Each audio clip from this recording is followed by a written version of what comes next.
Bismillahirrahmanirrahim. Assalamualaikum warahmatullahi wabarakatuh. Selamat datang untuk Bu Ari dan teman-teman sekalian yang menonton video kami. Kami dari kelompok 1 akan mempresentasikan hasil diskusi kami yaitu dengan topik aplikasi BAL dan probiotik pada varian produk yogurt. Sebelumnya, perkenankanlah saya memperkenalkan seluruh anggota tim yang bekerja dalam penyusunan video ini.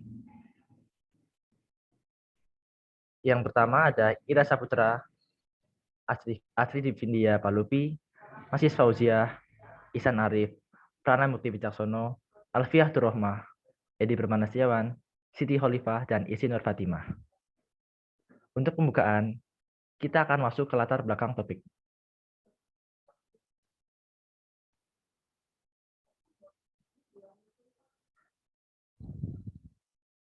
Mikrobiologi industri adalah suatu proses produksi mikroorganisme dalam jumlah besar. Kondisi terkendali dengan tujuan untuk menghasilkan produk yang mempunyai nilai ekonomi tinggi dan bermanfaat. Dilihat dari sudut industri, mikroorganisme merupakan pabrik zat kimia yang mampu melakukan perubahan yang dikehendaki. Mikroorganisme merombak bahan merah atau substrat menjadi suatu produk baru. Kelebihan dari mikroorganisme yaitu sebagai dalam sumber industri antara lain yaitu mikroba tumbuh dengan cepat di mana dalam waktu 20-30 menit mikroba sudah dapat berkembang biak. Kemudian tidak juga memerlukan lahan yang luas. Juga tidak dipengaruhi iklim dan mudah dikendalikan. Secara genetik, mikroba mudah dimodifikasi sesuai dengan kehendak. Mikroorganisme dapat tumbuh pada berbagai limbah yang memiliki nilai ekonomi rendah untuk diubah menjadi bahan dengan nilai ekonomi tinggi. Dalam suatu reaksi, memang mesti harus menggunakan mikroba. Tidak dapat digantikan oleh zat kimia lainnya. Bisa next. Mikrobiologi industri terbagi atas berbagai macam jenis industrinya, antara lain industri pangan, industri bahan kimia, industri enzim, industri potensial tunggal, dan industri produk-produk kesehatan. Pada industri pangan, salah satu contoh yang sering diaplikasikan yaitu pembuatan yogurt. Yogurt merupakan susu yang dibuat melalui fermentasi bakteri. Dalam pembuatan yogurt, diperlukan bakteri probiotik. Salah satu bakteri probiotik yang diperlukan dalam pembuatan yogurt adalah bakteri asam laktat yang bisa kita kenal dengan BAL. Bakteri asam laktat dikenal sebagai bakteri baik di sekitar kita, walaupun terkadang merugikan karena asam laktat yang dihasilkan membuat makanan kita menjadi asam. Bisa next. Bakteri asam laktat banyak ditemukan pada buah dan sayur segar, fermentasi makanan baik yang berasal dari hewani maupun nabati, pada tanaman, jalur genital saluran pencernaan maupun saluran pernapasan pada manusia dan hewan. Bakteri asam laktat dikenal sebagai bakteri yang non-patogen. Di bidang pangan peranannya justru lebih banyak menguntungkan daripada merugikannya. Contoh dari bakteri asam laktat dalam pembuatan yogurt itu seperti Lactobacillus bulgaricus, Streptococcus thermophilus, dan Lactobacillus acidophilus. Produk yogurt probiotik yang berkembang pada saat ini adalah produk berbasis susu sapi dengan harga yang relatif mahal, sehingga perlu digunakan bahan alternatif dari nabati sebagai bahan baku pembuatan minuman probiotik untuk memperoleh minuman probiotik yang lebih terjangkau bagi masyarakat. Minuman probiotik berbahan nabati yang sudah diteliti antaranya minuman fermentasi laktat sari buah nanas, minuman yogurt dari sari kulit nanas, yogurt simbiotik dari ekstrak cincau hijau, minuman probiotik dari sari kurma, serta minuman probiotik buah naga merah dan masih banyak lagi yang perlu dikembangkan seperti yogurt ubi kayu, kulit semangka, buah ketapang, ekstrak bunga rosella, dan lain sebagainya.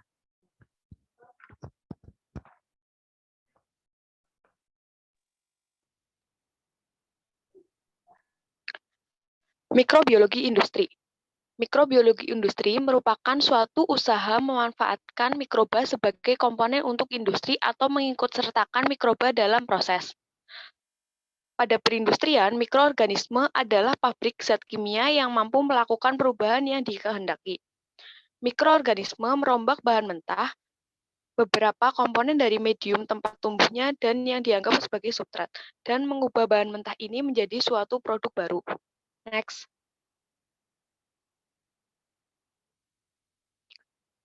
Pada sudut perindustrian, mikroorganisme merupakan pabrik zat kimia yang mampu melakukan perubahan yang dikehendaki. Mikroorganisme merombak bahan mentah substrat menjadi suatu produk baru. Substrat Ditambahkan mikroorganisme akan menghasilkan produk baru. Substrat bisa berupa karbohidrat, pati, molases, limbah, hasil pertanian, tebu, dan ubi. Mikroorganisme bisa berupa bakteri, jamur, yeast. Produk produk baru produk barunya berupa enzim, alkohol, antibiotik, vitamin, hormon steroid, asam amino, asam organik, dan protein sel tunggal. Next. Terdapat beberapa persyaratan bagi proses mikrobiologi industri praktis. Apabila suatu organisme mikroorganisme dapat mengubah suatu bahan mentah yang murah menjadi suatu produk yang lebih berharga, maka ada beberapa persyaratan yang perlu dipenuhi. Bagi suatu proses mikrobiologi industri supaya mudah dilakukan lagi ekonomis antara lain, satu organisme.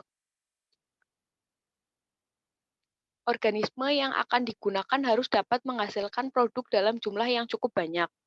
Yang kedua ada medium. Medium termasuk substrat yang digunakan oleh organisme untuk membuat produk baru. Harus murah dan tersedia dalam jumlah banyak. Yang ketiga ada hasil. Fermentasi industri dilakukan dalam tangki-tangki yang besar kapasitasnya. Produk metabolisme mikroba biasanya merupakan campuran heterogen yang terdiri dari sel-sel mikroorganisme dalam jumlah yang sangat banyak. Komponen-komponen medium yang tidak terpakai dan produk-produk metabolisme yang tidak dikehendaki. Karena itu harus dikembangkan metode-metode yang mudah dilaksanakan dalam skala besar untuk memisahkan dan memurnikan produk akhir yang diinginkan. Next. Probiotik. Probiotik merupakan suatu istilah yang merujuk kepada mikroorganisme yang memberikan manfaat terhadap manusia dan hewan. Mikroorganisme tersebut berperan pada keseimbangan mikroba usus dan juga berperan penting dalam mempertahankan kesehatan. Istilah probiotik pertama kali diperkenalkan oleh Lilly dan Stilwell pada tahun 1965 yang mendefinisikan probiotik sebagai mikroba yang menstimulasi pertumbuhan mikroba lainnya.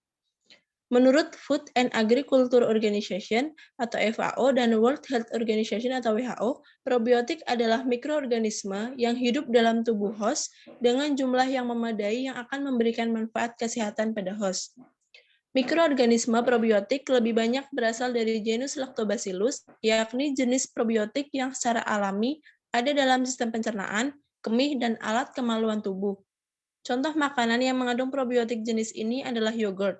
Probiotik jenis ini bermanfaat untuk mengatasi infeksi jamur, bakteri vaginosis, infeksi saluran kemih, sindrom iritasi usus, dan diare, dan mencegah infeksi saluran pernapasan.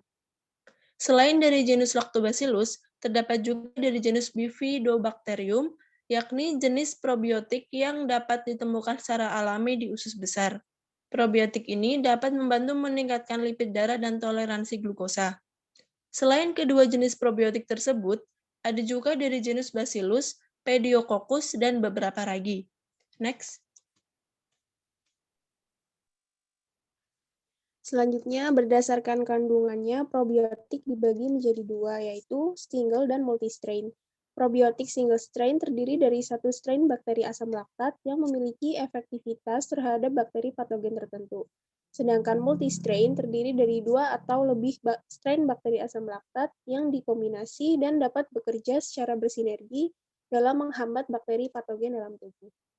Produk-produk probiotik ini dapat menghambat bakteri patogen karena dengan terbawanya bakteri hidup ke dalam saluran pencernaan, mampu memperbaiki komposisi mikroflora usus sehingga mengarah pada dominansi bakteri-bakteri yang menguntungkan kesehatan.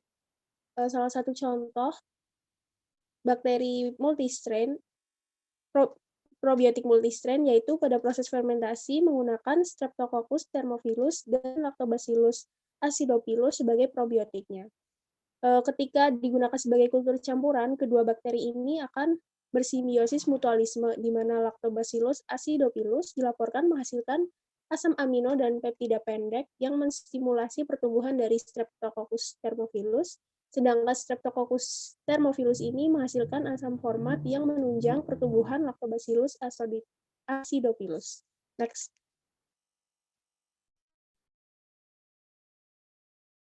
Selanjutnya ada minuman probiotik. Minuman probiotik ini merupakan jenis minuman fungsional yang memiliki efek kesehatan serta mengandung mikroba hidup atau yang biasa disebut dengan probiotik. Minuman fungsional ini merupakan minuman yang mengandung unsur-unsur zat gizi, sehingga bila nanti dikonsumsi oleh tubuh, dia ini akan memberikan pengaruh positif terhadap kesehatan tubuh kita sendiri. Probiotik sendiri itu merupakan bakteri hidup yang dapat mempengaruhi kesehatan kita. Minuman probiotik itu pada umumnya berbasis susu, misalnya susu fermentasi yang sering dikenal orang dengan sebutan yogurt. Minuman probiotik ini diolah dengan cara memanfaatkan probiotik tertentu untuk membantu proses fermentasi bahan. Jenis probiotik yang biasa digunakan itu berasal dari genus Lactobacillus dan Bifidobacterium. Bahan yang biasa digunakan untuk probiotik itu biasanya susu, karena susu ini memiliki kadar laktosanya yang tinggi dan kaya akan nutrisi, sehingga dia itu bisa menjadi media pertumbuhan yang baik bagi probiotik atau mikroorganisme itu sendiri. Tetapi faktanya saat ini itu tidak hanya susu yang bisa dijadikan bahan dalam pembuatan minuman probiotik. Misalnya itu bisa berasal dari sayuran, buah-buahan, serealia, dan kacang-kacangan. Karena bahan tersebut juga bisa digunakan sebagai media pertumbuhan probiotik yang disebabkan oleh adanya kandungan nutrisi yang dimilikinya. Next. Selanjutnya ada yogurt. Yogurt adalah suatu produk fermentasi yang diperoleh dari susu segar dengan biakan campuran Lactobacillus bulgaricus dan Streptococcus thermophilus. Menurut Legowo et al., yogurt dapat dibuat dari susu segar dan atau susu skim dengan menggunakan bakteri asam laktat sebagai starter. Jenis yogurt berdasarkan teksturnya terbagi dalam beberapa jenis, yaitu set, stirred, dan drink. Proses pembuatan yogurt secara umum terdiri dari 4 langkah dasar, yaitu pasteurisasi, inokulasi, pemeraman, dan pendinginan. Pasteurisasi yang dilakukan pada susu sebelum diinokulasi kultur dilakukan pada suhu 80-85 derajat Celcius selama 15-30 menit. Prinsip pembuatan yogurt dengan fermentasi susu dengan menggunakan bakteri Lactobacillus dan Streptococcus. Kedua macam bakteri tersebut akan menguraikan laktosa menjadi asam laktat dan berbagai komponen aroma dan cita rasa. Pembentukan asam laktat terjadi melalui jalur Embden-Meyerhof-Parnas atau EMP, di mana glukosa akan diubah menjadi pirufat, kemudian dengan bantuan enzim laktat dehidrogenase diubah menjadi asam laktat. Next.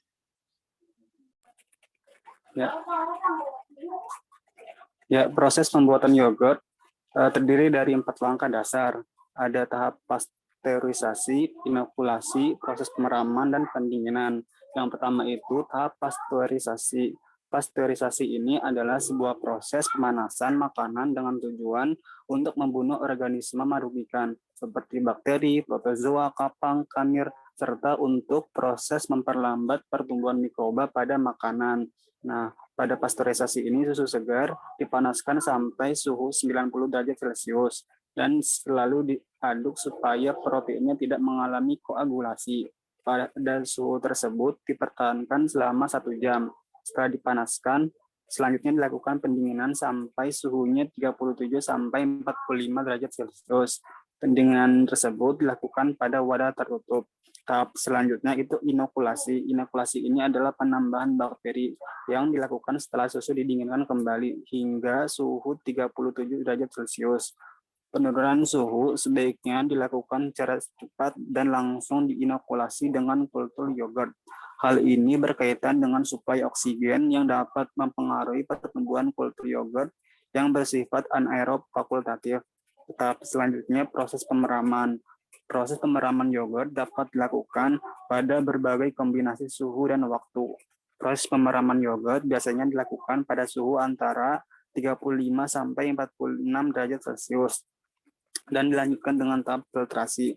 Hal ini dilakukan untuk memisahkan bagian yang padat atau gel dengan bagian yang cair. Pada proses waktu pemisahan ini diusahakan dilakukan di dekat api sehingga bagian yang cair sebagai starter berikutnya terhindar dari kontaminasi. Bagian yang padat inilah yang siap dikonsumsi sebagai yogurt. Bagian yang cair berisi bakteri Lactobacillus sp yang dapat digunakan untuk menginokulasi susu yang segar. Kombinasi susu dan waktu pemeraman yang berbeda memberikan hasil karakteristik yogurt yang berbeda. Tahap yang terakhir, pendinginan. Nah, pendinginan ini merupakan hasil proses terakhir pada pembuatan yogurt yang bertujuan untuk menghentikan proses fermentasi atau aktivitas starter.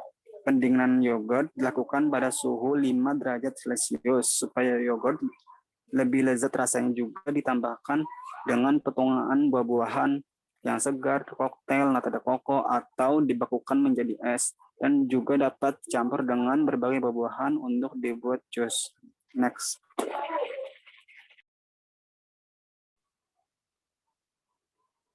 Bakteri asam laktat adalah bakteri yang memiliki kontribusi yang besar dalam dunia pangan. Bakteri asam laktat selain biasanya digunakan sebagai pangan, fungsional juga sering digunakan sebagai pengawet alami dari suatu produk pangan fermentasi. Penggunaan BAL ini dikarenakan bakteri asam laktat disebut sebagai food grade mikroorganisme yang merupakan mikroba yang tidak beresiko terhadap kesehatan karena tidak menghasilkan racun berbahaya pada bahan pangan, melainkan mempunyai fungsi sebaliknya yang baik bagi kesehatan. Hal ini karena bakteri asam laktat dapat menghambat secara alami mikroba patogen. Nah, bakteri asam laktat itu adalah kelompok bakteri yang mampu mengubah karbohidrat atau glukosa menjadi asam laktat. BAL biasanya digunakan pada produksi minuman probiotik, salah satunya yaitu yogurt. Yogurt merupakan minuman hasil fermentasi susu dengan menggunakan starter bakteri asam laktat. Starter yang biasanya digunakan dalam fermentasi yogurt adalah Lactobacillus bulgaricus ataupun campuran antara beberapa bakteri. Pembuatan yogurt dilakukan dengan proses fermentasi yang memanfaatkan bakteri asam laktat dari golongan Lactobacillus bulgaricus dan golongan Thermophilus. Ini berkembang biak lebih cepat sehingga menghasilkan asam dan CO2. Kemudian merangsang pertumbuhan bakteri. Next.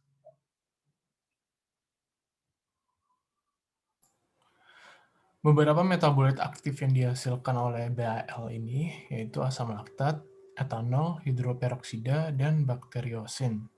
Metabolit yang dihasilkan oleh bakteri tersebut merupakan agen yang dapat digunakan dalam membunuh bakteri. Salah satu yang digunakan sebagai antimikroba yaitu bakteriosin yang merupakan suatu senyawa peptida. Nah, salah satu yang digunakan sebagai antimikroba yaitu bakteriosin yang merupakan suatu senyawa peptida. Dilaporkan bahwa bakteriosin memegang peran paling penting dalam menanggulangi infeksi akibat mikroorganisme. Selain itu, asam laktat yang diproduksi oleh BAL ini dapat menurunkan pH lingkungan. pH yang rendah itu dapat menghambat kontaminasi mikroba pembusuk dan juga membunuh mikroba patogen, terutama yang ada di dalam tubuh. Nah, selanjutnya itu isolasi bakteri. Isolasi bakteri ini merupakan sebuah teknik untuk mendapatkan koloni tunggal suatu bakteri. Isolasi bakteri asam laktat ini melalui proses pembusukan untuk mendapatkan bakteri asam laktat dan dengan menggunakan media selektif Demann-Rogrosa-Sharpe yang bertujuan mengoptimalkan pertumbuhan dan mendapatkan koloni bakteri asam laktat yang diharapkan. Penelitian tentang isolasi BAL ini telah banyak dilakukan terutama pada produk daging mentah ataupun kalengan, seperti produk susu, seperti yogurt, fermentasi, kayak tape dan tempe. Namun, belum begitu banyak yang diisolasi dari buah-buahan dan sayuran tropis. Beberapa sumber memaparkan bahwa pada buah-buahan dan sayuran seperti durian, nanas, sirsak, kakao, pisang, mangga, tomat, selada, kacang panjang, dan lainnya adalah potensi sebagai sumber BAL. Selanjutnya ada kesimpulan. Jadi, produk yogurt probiotik ini dapat diolah dengan bahan selain susu. Misalnya itu produk yogurt yang berasal dari kacang merah, ubi kayu, kulit semangka, buah ketapang, ekstrak bunga rosella, dan lain sebagainya.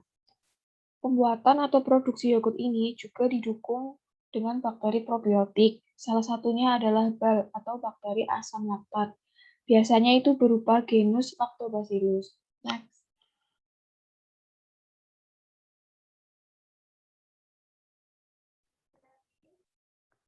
Ya, sekian presentasi dari kelompok kami. Apabila kami melakukan kesalahan baik itu teknis ataupun perkataan, kami mohon maaf. Wassalamualaikum warahmatullahi wabarakatuh.